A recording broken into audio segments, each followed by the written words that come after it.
Today on the Big 6 in 60, the Magic beat the Lakers in the final seconds. Man, what a win this was for Duke over Notre Dame. The Cavs get a win over the Knicks. T.O. Barrett was just unstoppable in the game. And Duke dominates for a 44-point win over Notre Dame. Sean Payton will be handing over the play calling reins to Davis Webb this season. This is the Big 6 in 60, the 6 biggest national sports stories from our local experts at the Locked On Podcast Network. We bring you the real story, why it matters, what's next, who wins the big game, and more, all in 60 minutes. The Big 6 in 60 starts now. Thank you for making the Big 6 in 60 your first listen of the day. Part of the Locked On Podcast Network, your team every day. Today's episode is brought to you by FanDuel. Download the FanDuel app now by visiting FanDuel.com and win $300 in bonus bets if your first $5 bet wins. Paolo Banchero scored 36 points and the Magic took down the Lakers after a failed last play from Los Angeles last night. After the win, Philip Rossman-Reich has the recap on Locked On Magic. I want to call attention not to the fact the Orlando Magic won this game. Not to the fact that the Magic went 3-1 on this road trip and could have gone 4-0 if not for a miracle Jalen Green 3. I want to call attention to how the Magic won this game. More specifically, the play, the proximate cause, the play that won them this game. It was Paolo Banchero, with the Magic down by 1, last possession, like 28 seconds left. It was Paolo Banchero bringing the ball up the court, dribbling and probing confidently, picking out his matchup that he wanted, DeAndre Ayton in this case, and getting to a spot on the floor that he felt comfortable with. It starts, like everything does, with your star playing with confidence. We're going to talk more about Paolo in our second segment because he is part of the story, but he is not the story tonight. It started with Paolo playing with that level of confidence. So when he pulled up at the free throw line, it wasn't like, oh no, not again. Oh no, he's settling it. That's a star taking the star shot, and I trust the star to make that shot. Well, Paolo didn't make the shot. Still struggling on that front. We'll get to that. He didn't make the shot. But that's not the end of our story, obviously, because you see the score on the rundown, the Magic won the game. It was Anthony Black getting in between at least 2 Lakers. It might have been 3. And finding a way to get his hand on the ball. Finding a way to try and scratch out this rebound. What has been missing from the Magic for so long this season has been this sort of will. This determination to win. This determination of, I am not going to let the other team get this basketball. I'm going to make sure in this critical clutch moment, again, like this is just narratively so rich. I'm going to make sure my team has a shot at this thing. And so when Black got his hands on the ball, when he was able to wrest that ball free, he wasn't able to catch it cleanly. It kind of squirted out of his hands. But the ball was alive. Magic had a crack at it. And the ball fell exactly to who it needed to fall to. Wendell Carter at the basket on the block for a layup to put the Magic up by 1 with 6 seconds to play. Now, that's still plenty of time for a Lakers team with Luka Doncic and LeBron James and Austin Reeves. There's a reason why the Lakers had not lost a game by a single possession all season long, why they were 16-3 or 16-3 in clutch games so far this season. They are tough to beat because they have tough shot makers. And so JJ Redick put on his little football play and was able to get Luka Doncic a decent look. The Magic a little confused on a switch on a screen. Anthony Black late getting through the screen. Doncic had a 30-foot 3 for a chance to win. But because the Magic had done their work early, had done their work throughout the course of the game to defend and keep him off balance, he didn't feel comfortable taking the shot. And you can listen to Locked On Lakers. It was probably be on Locked On NBA as well. Breaking down why didn't Luka take that shot? That was their best chance to win. And maybe it goes in, maybe it doesn't. Maybe we're having a different conversation if it goes in. But he shuttled the ball off to LeBron James. LeBron got a shot over Jonathan Isaac, hit off the back iron, nowhere near good. the Magic escape with the 110-109 victory. Those final two plays, like again, not all of it's in your control. There is an element of luck. This is why I don't like close games. This is why I tell you good teams don't win close games. They avoid them because sometimes the ball doesn't squirt to Wendell Carter. Sometimes it squirts right to a Lakers player, and that's ball game. Sometimes Luka Doncic hits the 30-foot three, and you just live with it.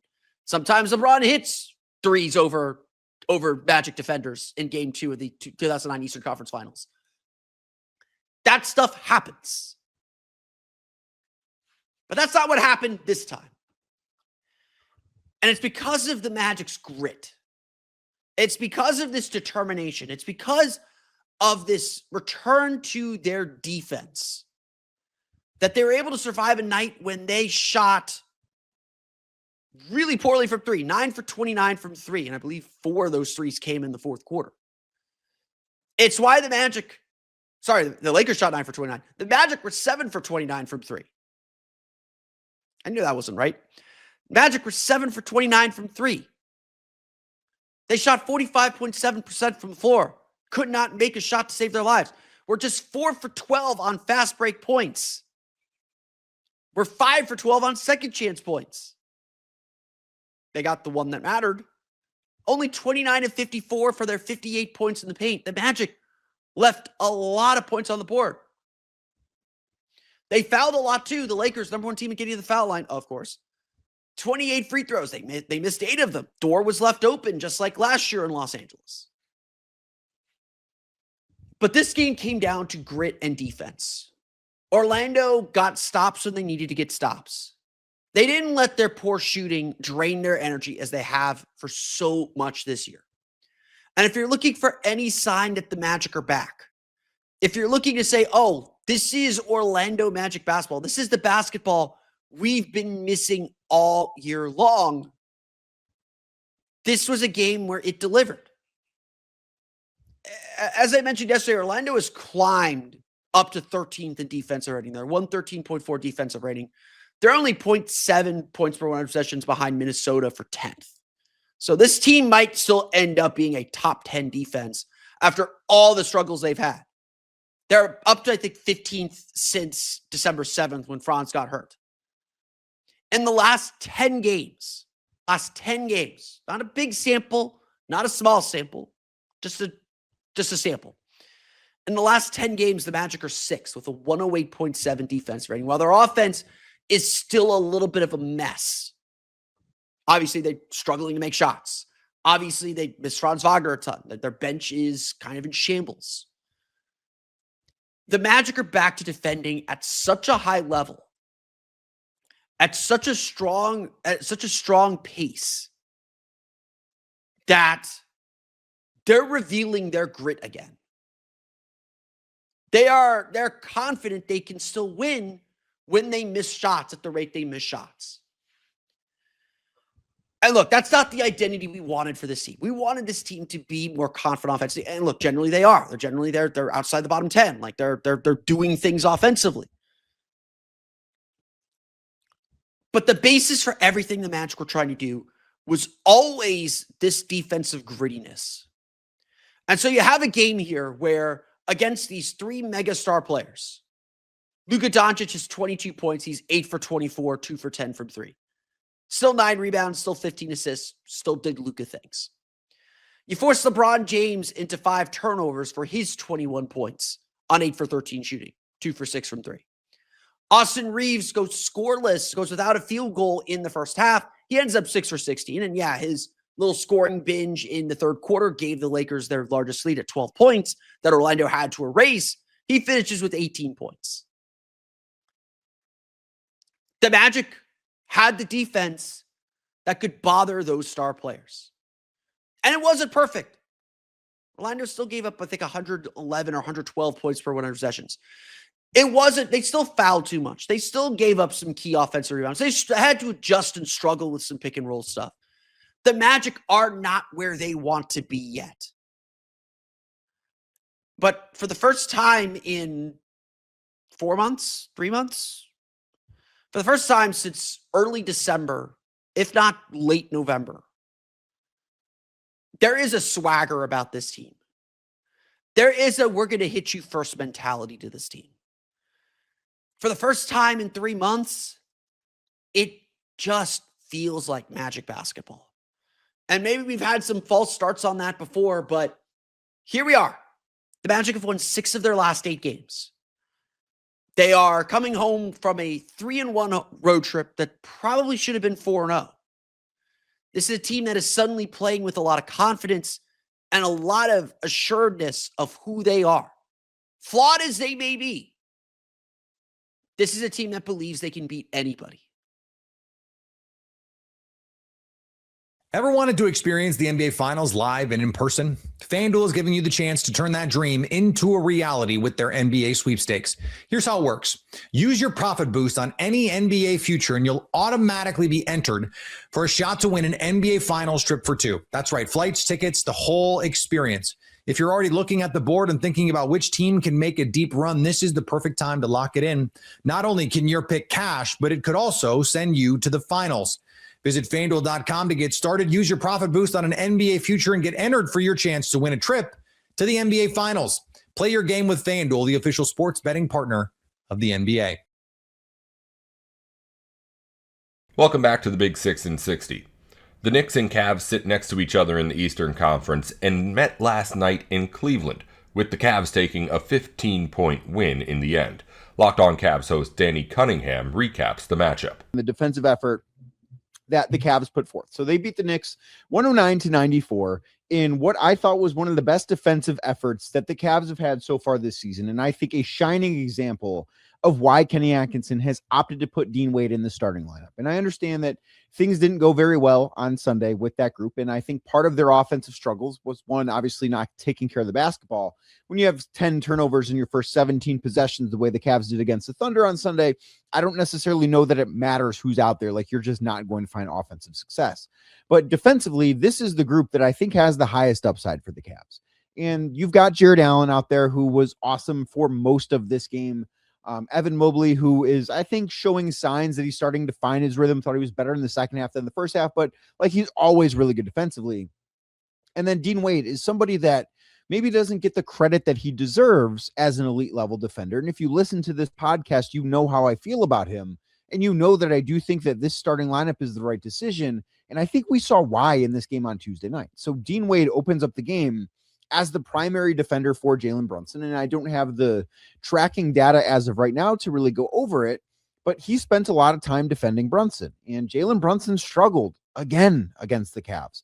So Brunson finished with 20 points, which did lead the Knicks, on 6 of 19 shooting in 36 minutes. He had 2 turnovers, only had 4 assists, was 3 of 7 from deep, only got to the line 7 times.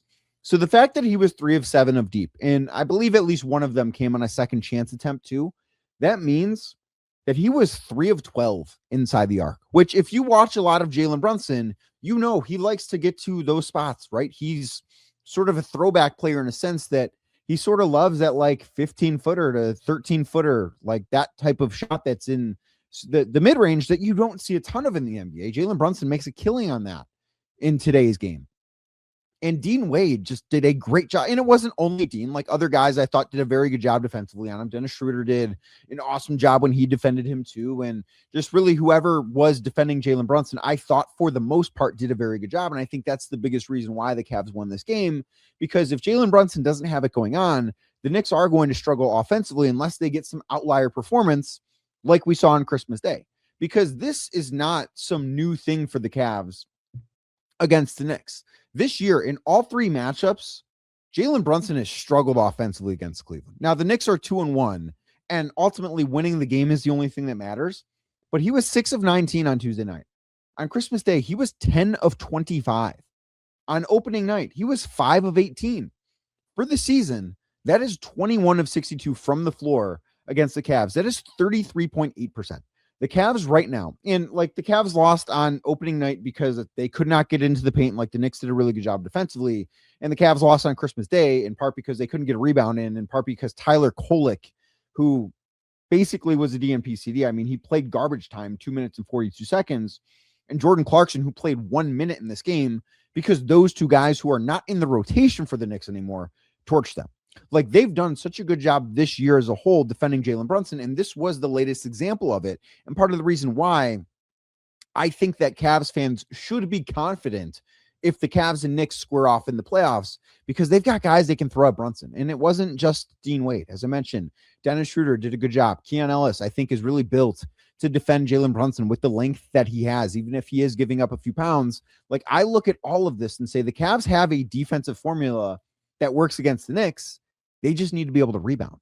And if you listen to this show, the preview edition of the show with Gavin Shaw that came out on Tuesday, and I know that there is a Spotify issue going on right now, so some of you might be listening to this on YouTube that normally listen on Spotify.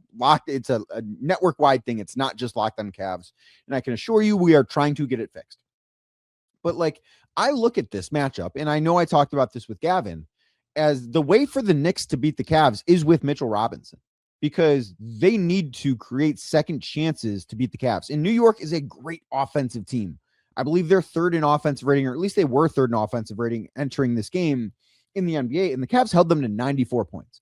And part of that was the Knicks were in their third game in 4 nights, and did they have tired legs? Sure, but like, this was the 4th game in 6 nights for the Cavs. They're exhausted too. So I do think that the rest factor of this was kind of equal, all things considered. So that to me just really points to what the Cavs did defensively. And I think it's a very, very encouraging thing, because they are very clearly still working things out offensively. And I thought Donovan Mitchell was okay in this game offensively. He was 5 of 18. I thought that he looked tired a little bit, honestly. And that, again, 4th game in 6 nights, and he's played a lot of minutes. And obviously, like, those things are going to catch up with you. James Harden not getting to the free throw line is unbelievable. And we'll talk about that coming up in segment number 3. But the Cavs offensively will be better than they were in this game. And maybe this is a low point offensively for the Knicks too, if you want to be fair about things. But these are the types of performances that I look at as a really good sign for the Cavs, because when push comes to shove, and the reason why I think that the starting lineup that was out there on Tuesday night is the correct one for the Cavs, and not one that includes Jalen Tyson or Sam Merrill, even though I think, like, in a vacuum, those guys might be better basketball players than Dean Wade. But because the Cavs need to lean into defensive upside. They are a team that when they play defense the way they play defense on Tuesday night, I don't know how many teams in the NBA are capable of beating them. Like, there are teams that can, certainly. The New York Knicks are not one of them. I don't know that the Detroit Pistons are one of them. I don't know that anyone in the Eastern Conference, Boston Celtics, go on down the list. I don't know that any of those teams are capable of beating the Cavs when they have a defensive night like they had on Tuesday night. And did the Knicks shoot under their expected percentage? Sure. But like, the Cavs did a great job of limiting the quality looks they got. And I think one of the things that, aside from Brunson going 6 of 19, one of the things that tells me they were really good defensively is Karl-Anthony Towns' stat line. And I think that if the Cavs square off against the Knicks in a playoff series, Karl Towns is going to not have a good time in it. I don't think he can stay on the floor defensively. And like, in this game, Towns had 14 points. He was a perfect 5 of 5 shooting. So you might be thinking, what are you talking about? It does not get more efficient than that. And you would be right. But he only took 5 shots. The Knicks are not able to generate a high enough frequency, and they have this problem against other teams too. This is not a Cavs specific issue for them, but it is an issue the Cavs present. They cannot, when the Cavs have Evan Mobley on the floor, when they've got Jared Allen on the floor, when they have the defensive lineups, especially where they were able to, I think, use quickness and strength from some undersized guys, right? Like, we saw Jalen Tyson defending Karl-Anthony Towns. And part of the reason why Towns is such a dynamic and good offensive player is because, one, he is an excellent shooter as a big man, right? Like, he has said that he's the greatest big man shooter of all time. Not sure that I'm going to go all the way there, but he is the self-proclaimed one. So he is able to use that skill against bigs that aren't all that mobile. And he's also got decent speed. I think that he has taken a step back in that category. And that's why you've seen him called for so many offensive fouls. And I mean, he's often called for offensive fouls. That's been really a dark spot in his career the entire time he's been in the NBA. So that's not necessarily new, but the Cavs bigs have an ability to both defend him on the perimeter and are more athletic than him. And that presents a really tough matchup for the Knicks because their guy that should be an X factor in Towns, that should be a game changer, is not able to find success against the Cavs. And again, he made all 5 shots that he took. But if you're the Cavs and you read this box score and say everybody that played in the rotation for the Knicks, except for Jeremy Sohan, took as many shots as Karl Anthony Towns, I think you're pretty happy with that if you're the Cavs. Ever wanted to experience the NBA Finals live and in person? FanDuel is giving you the chance to turn that dream into a reality with their NBA sweepstakes. Here's how it works. Use your profit boost on any NBA future and you'll automatically be entered for a shot to win an NBA Finals trip for 2. That's right, flights, tickets, the whole experience. If you're already looking at the board and thinking about which team can make a deep run, this is the perfect time to lock it in. Not only can your pick cash, but it could also send you to the finals. Visit FanDuel.com to get started. Use your profit boost on an NBA future and get entered for your chance to win a trip to the NBA Finals. Play your game with FanDuel, the official sports betting partner of the NBA. The Thunder are still playing without Shai Gilgeous-Alexander, but still finding ways to win, getting a road victory over the Raptors last night. Locked On Thunder host Ryan Stiles has more on the win. We're diving into this game against Toronto where the Thunder did not have SGA, did not have AJ Mitchell, did not have J-Dub. Even Caruso and Chet were questionable heading into this game, both of whom were upgraded to available. The Raptors, for all intents and purposes, fully healthy, considering their comfort level and familiarity playing without Portal, who was out again today for them. But ultimately, OKC came in, and this was a game where you look at it on the front end of a back-to-back, you're playing this great defensive unit in Toronto, and you're down your offensive weapons. How are they going to find a way to score? And right out of the chute, Toronto, who's a bottom half of the league three-point shooting club, starts out 5 for 7 from distance. And Toronto's defensive size and length and physicality, they gave OKC fits. And that made sense given the lack of creators for the Thunder. And the Thunder, because of those turnovers, could not limit Toronto in transition early. And that led to a 10-point deficit in this game. And Toronto also hit some tough shots. It was not like a lack of effort. It was not a lack of defensive intensity that gained the Raptors this big lead. I mean, RJ Barrett, Brandon Ingram, they had some tough shots over Lou Dort, who nearly fouled them. That's how tight of defense he was playing on them. It was just a night that felt like, well, it's just not OKC's night. And the Thunder, whenever they could not stop the ball, turning the ball over, they let up this 11-2 run for Toronto. And the Thunder had 7 first quarter turnovers, which led to 10 points for Toronto. That was the staple of the first quarter. But this Thunder team, they didn't pack it up. They didn't share that sentiment of it not being their night. In fact, they had a great response. After getting down by 10 points, they swung this game over and grew their own double-digit lead thanks to a 17-5 run. And so you're feeling pretty good at halftime now. Okay, the Thunder have found their footing. Of course, it's going to be an interesting game, but man, to go from down 10 to up 10 is a big deal. And then OKC had this third quarter avalanche. And it's like, well, it is the Thunder. This is kind of their MO. We've been talking about third quarter avalanches for over a calendar year now in Oklahoma City. But for this Thunder team to do that without SGA, Jalen Williams, AJ Mitchell against this Raptors squad, which boasts a really impressive defense, you got to tip your cap to them. And it was largely Isaiah Joe in that third quarter, but Cason Wallace just took this game over from the word go, filling into the shoes of a number one option. Cason Wallace made some plays tonight that you had to check his jersey number. Like, is there 1-2 or are there 2 2s on his jersey right now as a guard from Kentucky? Because he was in such command of this Thunder offense. And so now the vibes were incredibly high. At the end of that third quarter, you went on this massive run. Yeah, you have an over 20-point lead. You're thinking that this thing is iced, and you've once again been able to steal a win that a lot of people didn't pay you for. Whenever Thursday hit and you got the news that J-Dub and Shai and AJ would be out for this game, a lot of people thought Toronto would get this one on their home court. Toronto's already beaten Oklahoma City. They beat them in Bricktown. And then the fourth quarter happened. And to say Oklahoma City let go of the rope in the fourth quarter would be an understatement. Toronto got this lead down within 12 before 2 minutes dropped off the clock. The Thunder in that fourth quarter start 1 for 12 shooting.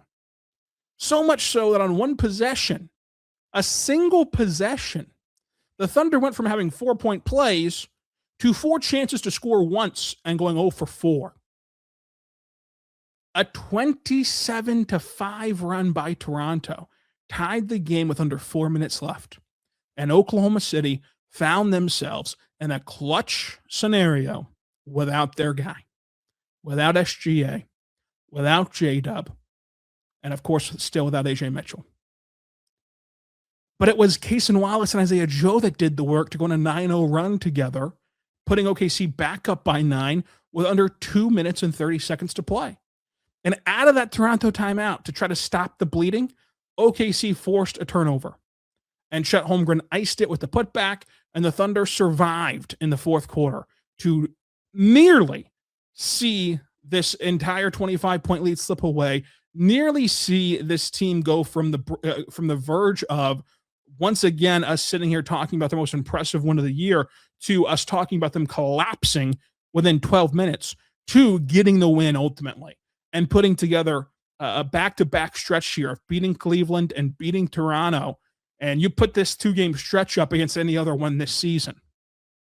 You put this 2-game stretch up against any other 2-game stint that this team has had, and it's right there for the most impressive. It's right there for the most hard fought. It's right there for the most guts that they showed, determination, and surprising. It's surprising that they've gone 2-0 in this stretch. It's surprising that they've gone 3-0 out of the All-Star break. And for this team, in the clutch, you really have to reshape this, not in the sense of how the game flowed, but in the sense of if I would have told you on Monday night that tomorrow you're going to watch the Thunder play and they're going to be in the clutch with Toronto and somebody's going to go on a 15-6 run in the clutch. I don't think that you're picking OKC to do that, but that's what the Thunder did. That's what Cason Wallace did. That's what Isaiah Joe did. That's a big-time shot from Lou, big-time putback from Chet. 15-6 run in the clutch on the road against a great defense. A defense who's a 1/10 of a point away from having a top 4 defensive rating in the NBA. Whenever all momentum was lost, whenever the wind went from being at your back to at your face, as Mark would say. And this Thunder team went from down 10 to up 25 to tied to getting a win. Think of how this game flowed and your emotions ebbed and flowed. In reality, one lead changed one tie. Because the Thunder, in the middle of the second quarter, regained the lead. They never gave that lead back, but they did see the game tied in the fourth quarter. OKC did a really good job in a couple key areas. They controlled the glass 54-45, which is what they should have done. You know, I know that rebounding is a big talking point in Oklahoma City tonight. When Colin Murray-Boyles and Scotty Barnes are your front court options in Toronto against Isaiah Hartenstein and Chet Holmgren and J-Will, you need to win the rebounding battle. They did that. The Thunder, in which case, dominated points in the paint, 56-38, because Chet Holmgren really controlled the paint. So did Ihart and the crew. Each team had 16 turnovers. The Thunder won second chance points 17-14, and they won fast break points. The Thunder did 15-6. OKC ends up shooting 47% from the floor. Toronto shoots 46% from the floor. OKC shoots 40% from three. Toronto shoots 47% from three. And then here's the big one, the free throw percentage, which the Thunder have struggled with in free throw percentage whenever Shea's not played. In this one, OKC shoots 83% at the charity stripe. Toronto shoots 58% at the charity stripe. This was a game that Cason Wallace took over from start to finish, but Isaiah Joe had a masterful third quarter. And I think that Alex Caruso will be an unsung hero of sorts in this one as well. There's so much to talk about whenever you're diving into this win, but it is important to remember how impressive that this win is. And what a great start that this is, and what a needed win that this is. because nobody's going to feel sorry. Nobody's going to feel sorry for you, or no one's going to make excuses or apologize for you if you were to get caught by San Antonio, by Detroit. You're not going to get a do-over because you've been hurt. So you've needed these wins to keep pace with San Antonio's won 9 straight. You've needed these wins to keep pace with Detroit, who's 42-14. And it's been impressive to see them actually get it done in the face of this adversity. And it should give you a lot of confidence in this team. Because, we went through it with J-Mart at the end of yesterday's show. This stretch here, we were talking about, hey, if they're ultra competitive, you can sell me on being 1-3, being a passable week for this week for OKC. And now you've secured yourself 2-2 because this team's not losing to Dallas on Sunday. So at the very worst, they're going to go 2-2. And now it's about, can you steal another one? Can you steal Detroit tonight? Can you steal Denver Friday? And look, the timeline for Shea and AJ is approximately a week from Thursday. So what if you get Shea and AJ back for Friday? Then it reshapes all of this, and you're going to be so thankful that you have this win because you can now build on it, and then you can go 3-1. Then you can turn this whole week upside down. Obviously, tonight will be tough, and I really don't see a path outside of being unsustainably hot from 3 because the 3-point shot's the great equalizer for Oklahoma City. To pull that out in Detroit tonight, we're unsure who's going to play, right? Second night of back-to-back, much less the 3 guys we know who are sidelined. We don't know who else is going to join them in street clothes. But, man, this is why tonight's win was so important. And now the Thunder sit here 45-14. 7-3 in their last 10 games on a 3-game winning streak. Ever wanted to experience the NBA Finals live and in person? FanDuel is giving you the chance to turn that dream into a reality with their NBA sweepstakes. Here's how it works. Use your profit boost on any NBA future and you'll automatically be entered for a shot to win an NBA Finals trip for 2. That's right, flights, tickets, the whole experience. If you're already looking at the board and thinking about which team can make a deep run, this is the perfect time to lock it in. Not only can your pick cash, but it could also send you to the finals.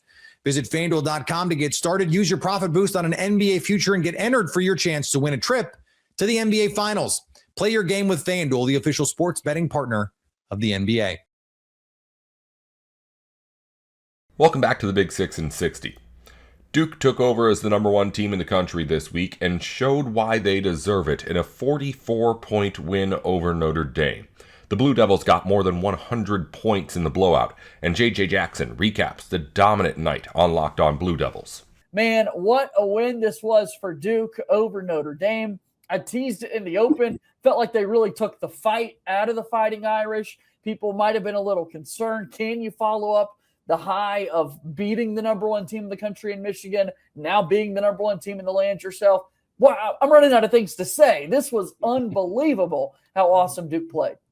Yeah, I was expecting at least, a close first half, with all the spectacle that was, Michigan on Saturday. Yeah. I figured Duke would at least have a little bit of a hangover, but I think they said Shire mentioned that this was a business trip, and the team seemed to treat it as one. There was very little real emotion. It was just business, and they took care of business. Dude, like 54 points in the first half, a couple of minutes into the game, people might have been late getting over tonight to turn the broadcast on, and it's 20-4. Like Duke jumped out to a 20-4 lead in a game like this and never looked back. Everyone got going and played well for Duke, but really it was the interior once again where we talked so much about Cameron Boozer and Patrick Gongba dominating in that Michigan game and Duke's massive front court. What do? Here in this game against Notre Dame, those guys got to work early. Yeah, man. I mean, Boozer did Boozer things. I mean, he had 20 points in the first half. I mean, he and Gongba were just unstoppable. Yeah. Just completely unstoppable. Without a doubt. I mean, all around Duke as a team played really well. We saw, you mentioned the 20 points that he had at the break, nearly outscored Notre Dame by himself. Had 9 rebounds as well. We've had a couple of games where he's had the full first half double-double, and here he was able to pad the stat sheets right out of the gates and continue to make the case for the nation's top player. I say it every week in every game with Cam. It's one of those moments where I would have loved to see him continuing to add to the scoring column and some of those scoring numbers too. I know we talked about that last time, Brian, but man, he absolutely got the job done, bro. Yeah, he very well could have scored 40 points tonight. And yeah. and he probably would have, but I think it was another master stroke by Shire to get other guys, a little run in that second half. I mean, there was, even with, playing the 9th guy, the 10th guy, there was still really no like let up. They continued to work. This way, Boozer gets a little rest. Big Pat gets a little rest. No one really played over 26 minutes in this game. Yeah. It was this is the kind of game you want after all of that spectacle, a game where you could sort of like relax a little bit, especially after that first half, being able to go into the second half and not really worry about anything. And just, it's coming up on that time where guys start to feel, like the season, the weight of the season, a little nagging injuries, you get a little tired quicker. I think it was a great, time for them to rest guys, and I think it's going to pay off. Yeah, I mean, it was obvious that Cam Boozer wasn't going to play as much in the second half when Duke felt as comfortable with the lead that they had, and rightfully so. I mean, you don't want to risk any injuries with all the bigger games coming up this season. Big one coming up on Saturday, but again, still the biggest picture in mind here for Duke is to go chase that national championship trophy and bring it back here to Durham. Thinking about other guys that really stepped up in a game like this, I want to recognize so many players throughout our conversation. We'll certainly do that, Brian. I can't walk away from this game and not want to give Darren Harris some love. Career high, 16 points, second leading scorer on the squad. Did not play a single second in the game against Michigan and knew that he was going to get an opportunity here and absolutely took advantage of those minutes today. Oh, without a doubt. I mean, and it wasn't even just his scoring. His hustle, diving on the floor for loose balls. He got one or two steals in this game. Nice dunk. He was aggressive when he needed to be. I think he showed, John Shire quite a bit in this game. And I hope, that this leads to him, maybe inching up a little bit in the rotation. I don't know if he's going to take, Kaminya's minutes or Sarr's minutes, but maybe they'll trust a little bit more on the perimeter. Yeah, it was a 40-point road victory for Duke basketball in conference play. As the broadcast was highlighting there towards the end of the game, Coach K only did that once. Only one time in 1999, Duke won at Virginia by 40-plus points. And now it's happened twice under John Shire. A win against Georgia Tech on the road by 40-plus a few years ago. Now you've got a 44-point road victory over Notre Dame. That one first, the Coach K stat, 42 seasons, only one road win in conference by 40-plus. A little surprising when you think about the excellence of Coach K, man. Yeah, but the ACC was a much tougher league when Coach K was in it. So totally fair. I'm not 100% surprised at that stat. Totally fair. But already 2 of them for John Shire, dominating the competition and the games that are had there. And I thought that was, they talk a lot about the business trip approach, not going back to Durham in between the game that was played on Saturday in D.C. and then this game on Tuesday. And, boy, it certainly did feel like a business trip watching those guys out on the floor. Without a doubt. I think they treated this as if it was an NBA thing. They went to Chicago. They had a little time there. They worked out at the Bulls training center. Yep. I think that was another master stroke of coaching by John Shire. Yeah, he's coaching against human nature as it is. Yeah, with everyone expecting a little bit of a letdown. And I think he's the kind of coach that puts a little bit of thought into everything he does. And I think he has his finger on the pulse of this team, and it's paying off. Yeah, a lot of people in conference were hopeful that Marcus Burton would be able to stay healthy throughout the course of the season. That's something that has plagued him at times throughout his college career, a really decorated scorer there for Notre Dame. And so he's out for the season. He wasn't in this game. Harrelson's injured. I mean, they certainly had their own injuries, but Duke just didn't matter, really, who was out there on the floor with how well they were playing. I mean, Micah Shrewsbury, the head coach, got injured in that. We've never seen something like that before, Brian. It's a 30-point game at halftime. And to start the second half, the focus is on the opposing team's coach, who's down by 30 because he's walked out of the locker room in a walking boot. That was nuts. Yeah, I mean, to get beat down like that and you get injured, I think someone needs to give Micah a hug. I mean, that was rough. Ever wanted to experience the NBA Finals live and in person? FanDuel is giving you the chance to turn that dream into a reality with their NBA sweepstakes. Here's how it works. Use your profit boost on any NBA future and you'll automatically be entered for a shot to win an NBA Finals trip for two. That's right, flights, tickets, the whole experience. If you're already looking at the board and thinking about which team can make a deep run, this is the perfect time to lock it in. Not only can your pick cash, but it could also send you to the finals. Visit FanDuel.com to get started. Use your profit boost on an NBA future and get entered for your chance to win a trip to the NBA Finals. Play your game with FanDuel, the official sports betting partner of the NBA. Welcome back to the Big Six in 60. Missouri hosted number 22 Tennessee last night and picked up a big win for its NCAA tournament resume.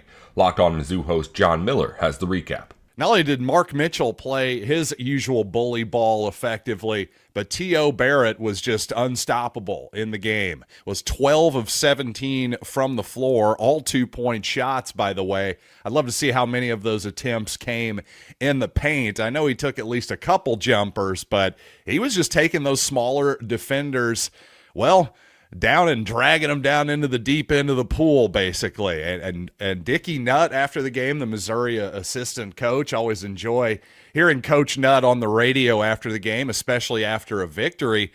Well, he said that T.O. just came up to the coaching staff and said, hey, this guy cannot guard me. And they just kept going to what worked time and time again. Rick Barnes said on T.O. after the game that he was, quote, terrific. He went down there and got what he wanted.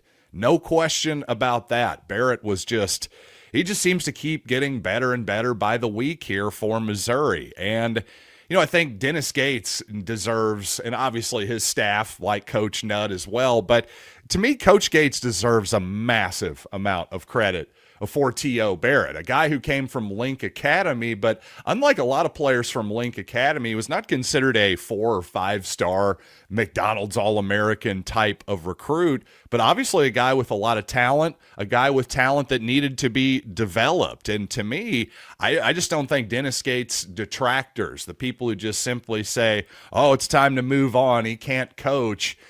I'm sorry, is developing players not a part of coaching? Because time and time again, you see guys like Sean East go from basically a non-3-point shooter to a huge plus a 3-point shooter, and now a guy who's making money in the G League, I believe. Same deal with Demoy Hodge, and Kobe Brown deserves, well, he owes Dennis Gates a huge debt of gratitude and his staff for turning him into a 3-point shooter from a sub 30% guy to a 45% type 3-point shooter by the time he's a senior. So my point here is you see Gates over and over again. I think guys get better under him.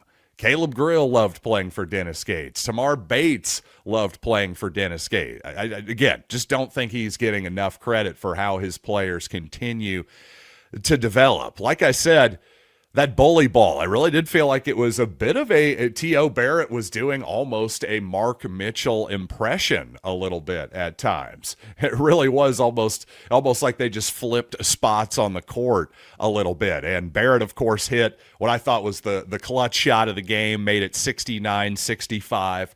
With 37 seconds left. Just, like I said, this wasn't the actual bully ball. He just made a great right-handed drive, little scoop shot off the backboard. It was just like he was in control and knew once again, hey, this guy can't guard me. Not even just in the post, but off the dribble too.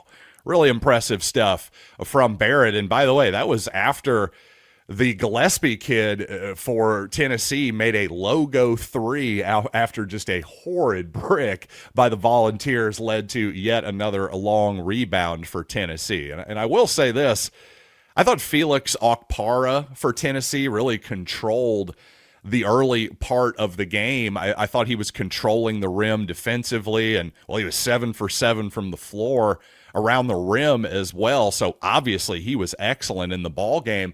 But I actually thought T.O., again, like I said, it was almost as though Mitchell and T.O. flipped spots on the court at times when Missouri was in their half-court offense. Well, that actually helped get Okpara out of the paint. And that made things easier, not only for T.O., but some other Missouri players as well, and including Mark Mitchell, who had another excellent game, absolutely carried Missouri's offense in the first half, along with Barrett. Those two players alone had 20 of Missouri's 26 points in the first half. And obviously, if those two weren't playing well, Missouri would have probably gotten its butts handed to them. 0 for 9 in the first half was Missouri, and a bad start by the Tigers. And for as much as I patted myself on the back for the dogfight thumbnail yesterday, frankly, the Tigers weren't fighting hard enough in the first few minutes of the ball game. A 12-2 start by Tennessee. And one thing I noticed immediately is I was saying, hey, Sean Phillips, you have got to stay engaged on the glass, in particular against this Tennessee team, the number one offensive rebounding team statistically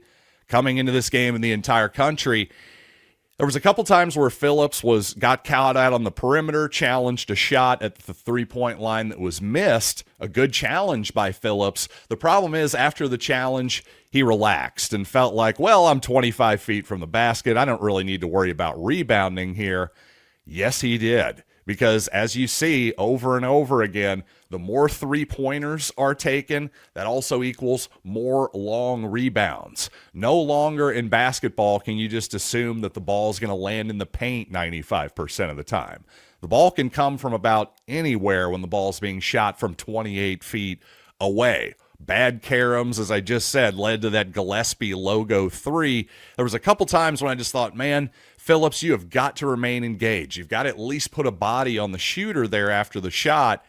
And indeed, about 2.5 minutes in, well, Gates came and got Phillips and substituted Trent Burns into the ball game. And again, I thought Burns was very effective for the most part.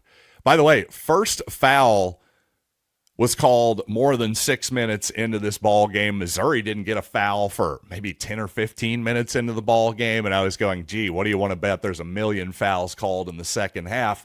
Certainly it was a much more tightly called game in the second, but it wasn't the foul and free throw fest that I definitely feared. By the way, Jaden Stone obviously wasn't great in the ball game, only played 18 minutes. Nothing actionable there. It's not as though he's in like a multi-game slump or anything like that. I almost thought maybe he was sick or something like that, or Dennis Gates just realized, hey, Jaden just doesn't have it tonight. But fortunately, Anthony Robinson picked him up, who is now suddenly, by the way, in his last 4 games, speaking of slumps, Robinson seems to have mostly gotten out of his, hit a couple of big shots in the second half. He's now 6 for his last 12 from the three-point line, by the way. So an encouraging sign there for one of Missouri's most important players. Ever wanted to experience the NBA Finals live and in person? FanDuel is giving you the chance to turn that dream into a reality with their NBA sweepstakes. Here's how it works. Use your profit boost on any NBA future and you'll automatically be entered for a shot to win an NBA Finals trip for 2. That's right, flights, tickets, the whole experience. If you're already looking at the board and thinking about which team can make a deep run, this is the perfect time to lock it in. Not only can your pick cash, but it could also send you to the finals. Visit FanDuel.com to get started. Use your profit boost on an NBA future and get entered for your chance to win a trip to the NBA Finals. Play your game with FanDuel, the official sports betting partner of the NBA. Welcome back to the Big 6 and 60. The Broncos had a great season with second-year quarterback Bo Nix making the AFC Championship game. Still, Denver decided to make a change and now will let OC Davis Webb call the plays next season. Locked On Broncos hosts Cody Rourke and Sayer Bettinger break down the move. Look, there were a lot of people, and look, even myself too, I was skeptical. I had been on the record of saying, I'm not sure Sean's going to give up play calling, but you and I have went through reasons here on the show as to, hey, why would Davis Webb stay in the Mile High City? Well, come to find out, we now officially know Sean Payton will be handing over the play calling reins to Davis Webb this season. He is, and it's a surprise for many in Broncos country. I think a lot of folks were in that camp, Cody, of saying, I just don't know that Sean Payton will ever really do this. And I don't think Sean Payton would ever do this if it wasn't for the right guy that he was offering the opportunity to call plays to. And that's exactly what he said at his scouting combine press conference, Cody, that, man, it's got to be somebody who's good enough to deserve to basically be handed over these duties. And Davis Webb is just that impressive. We know that he got an opportunity last year during the preseason that impressed everybody in Broncos country. And you and I had even kind of joked like, boy, that might have been a mistake by Sean Payton to let him do that, because now everybody in Broncos country is like, when's Davis Webb going to call plays? Well, Sean even admitted and acknowledged during his presser, Cody, that he was considering this change dating back to mid-season last year. So this is something that he's been thinking about for a long time. And I got to just say, every now and again, the tinfoil hat within it comes through. You know what I'm saying? And so you and I, we read the breadcrumbs, or we followed the breadcrumbs. We read the tea leaves. We put on our tinfoil hats, and we were like, hey, remember when Sean Payton talked about driving in the rain at night? Hey, you know, the fact that Ian Rappaport said the Broncos tried to lure Joe Brady from the Bills with the idea that maybe he would call plays in mind. Hey, remember the fact that the Broncos kept Davis Webb after he was being considered for head coaching gigs elsewhere, certainly offensive coordinator gigs elsewhere, but he decided to stay in Denver. Now, why would he do that? Well, we now know why he did that. The tinfoil theories came to pass, Cody, that Davis is going to be calling plays. Now, Sean's not going to be completely disconnected. He noted that even on game days, he's still going to call some plays. But I think certainly this will be the biggest and most important delegation that he's ever made as a head coach. Yeah, and this is a big change too, because for over 20-something years, he's one of the best play callers in NFL history. He's obviously top 25 and most wins in NFL history by a head coach. Like, this is a huge change for Sean, which we'll get into a little bit later on here. But for those that did miss it, here is how Sean broke it down. The fact that he was going to be handing over the play calling reins to Davis Webb. It was something that I kind of knew, during the year. He and I visited on a handful of occasions. We're talking about Davis Webb. He's extremely talented. With regards to play calling, it's something that, I think he'll be really good at it. And I know that's like, man, are you going to give up play calling? And I would only do that if I felt like it would help our team. I'll still be involved with what we do offensively, just like what we do defensively. But I do think he has a gift. I think he's real sharp. I'm glad he's on our staff. I wanted to highlight this too, because Sean almost at the very part of his answer to this question almost kind of didn't answer it at first. Like, it was like indirectly saying like, yeah, I'm giving up play calling, so to speak. I found that funny, but then he did obviously go through and confirm that. And I think maybe what he has seen from Davis Webb, and I can just tell you this, throughout this season, I have sat in the press box. I've just kind of watched as everything kind of transpires here. And the thing I like about Davis Webb calling plays now for Denver here in 2026 is the idea that, hey, this is the guy that every time Bo Nix comes off the field, he's going and he's sitting with Davis Webb anyways. They're looking at the iPad. Whereas I was like, if Sean's calling plays, I would love for Sean as the play caller to go sit there with Bo. Now that process is going to stay the same. Davis is going to be calling the plays on the sideline, but he's still going to have that after drive series with Bo where they look at everything. I like that. I think that will be big for Bo Nix's growth, but for Sean to really just say, hey, I'm giving this up. Man, that doesn't come lightly. There's guys like Chase Daniels that are coming out and saying like, I never thought Sean would do this. So the fact that he is speaks to like how much he trusts Davis Webb. And certainly this will challenge Webb a little bit. Sean's going to have final say on a lot of different things, but man, I think this has every benefit here to the Broncos going forward. And I know we'll talk about what that looks like from Webb's perspective and from Sean's perspective, but this is a huge day in the Mile High City. This is a day I never thought would come. And Sean Payton also confirmed, Cody, speaking of Bo Nix, that Bo had nothing to do with this decision. So I think that's an interesting note to consider as well. But you're right. I mean, Davis Webb certainly has a lot more pressure on him now. And thankfully, he doesn't necessarily have to design an offense. He's already got he's just getting the keys to the car, right? It's like if you want to continue with Sean's Ferris Bueller's Day Off, now we're going into Cameron's dad's garage, and the kids have the keys to that car, and they can take it for a little joyride around the city of Chicago, right? So Davis Webb is Cameron, who is Ferris Bueller's best buddy, and now they're going to go out on the town and have a day. And I think that's the exciting thing about this, right? Is the fact that Sean is, unlike the dad in that situation, he's giving the keys to the kids, right? And he's saying, all right, you know what? It's not a matter of like, all right, do you think you can do better than me? Go ahead and show me. I didn't get that vibe at all. I think the perception of Sean Payton has always historically been like, man, this guy's an egomaniac. This guy's pride is way too much so that he will never give up the play calling duties, or he would never do this. He would never say that. Boy, the posture that I heard and saw throughout this whole press conference, Cody, was humility, true leadership, believing in a young coach. And what he just said there was so important. He has a gift, right? And as a head coach, you recognize when you have gifted people on your staff, and you either let them go spread their wings elsewhere, or you let them do it on your watch. Sean Payton, he's a good leader. He knows when he has to be in control of something, when he has to hold firm on something, but he also obviously seemingly knows when he can say, you know what, I'm going to let Davis Webb, who I believe is a gifted potential play caller, I'm going to let him spread his wings and continue to write his story as an NFL coach, and I'll be the CEO over it all.